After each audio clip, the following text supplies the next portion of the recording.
بسم اللہ الرحمن الرحیم۔ داستان اردو پہ سبھی ناظرین کو اعزاز کاظمی کی طرف سے السلام علیکم۔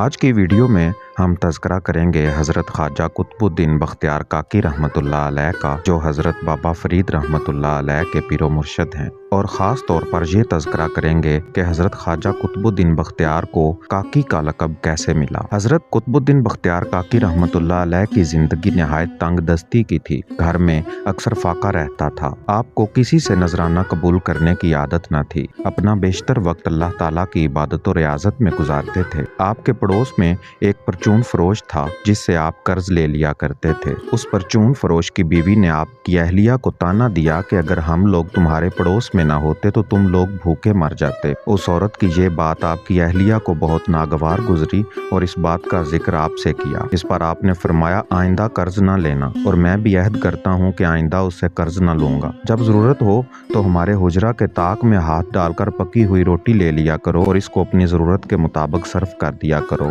اور جسے چاہو اس کو بھی دو۔ چنانچہ اس عہد کے بعد اللہ تعالیٰ کے فضل سے ہر روز ایک روٹی اس طاق سے مل جاتی جو آپ کے گھر بھر کے لیے کافی ہو جاتی۔ اس روٹی کو کاک کہا جاتا ہے اور اسی مناسبت سے آپ کے نام کے ساتھ کاکی کا لقب موجود ہے۔ سیر الاولیاء میں لکھا ہے کہ ایک دن اس پرچون فروش نے اپنے دل میں یہ خیال کیا کہ شاید کوئی ایسی بات ہو گئی ہے کہ جس کے باعث حضرت بختیار کاکی رحمۃ اللہ علیہ نے قرض لینا چھوڑ دیا ہے۔ چنانچہ اس نے اپنی بیوی کو صورتحال معلوم کرنے کی غرض سے آپ کے گھر بھیجا۔ اس کی بیوی نے آپ کی اہلیہ سے باتوں باتوں میں معلوم کر لیا کہ اصل واقعہ کیا ہے۔ چنانچہ جب آپ کی اہلیہ نے پرچون فروش کی بیوی سے یہ بات بیان کر دی کہ پردہ غیب سے روٹی میسر ہو جاتی ہے، تو پھر وہ روٹی ملنا بند ہو گئی۔ آپ نے اپنی اہلیہ سے پوچھا کہ کیا تم نے روٹی کے ملنے کا واقعہ کسی کو بتایا ہے؟ تو آپ کی اہلیہ نے کہا کہ ہاں، میں نے یہ بات پرچون فروش کی بیوی کو بتائی تھی۔ سیر الاقطاب میں لکھا ہے کہ ایک شخص نے حضرت سلطان المشائخ سے دریافت کیا کہ حضرت خواجہ قطب الدین بختیار رحمۃ اللہ علیہ کو کاکی کس وجہ سے کہتے ہیں؟ آپ نے فرمایا، ایک دن حضرت اقدس اپنے ساتھیوں کے ساتھ حوض شمسی پر بیٹھے تھے کہ ایک آدمی نے کہا کہ کیا ہی اچھا ہوتا کہ اس سرد ہوا کے ساتھ گرم نان بھی مل جاتے۔ حضرت خواجہ نے اپنا ہاتھ حوض میں ڈالا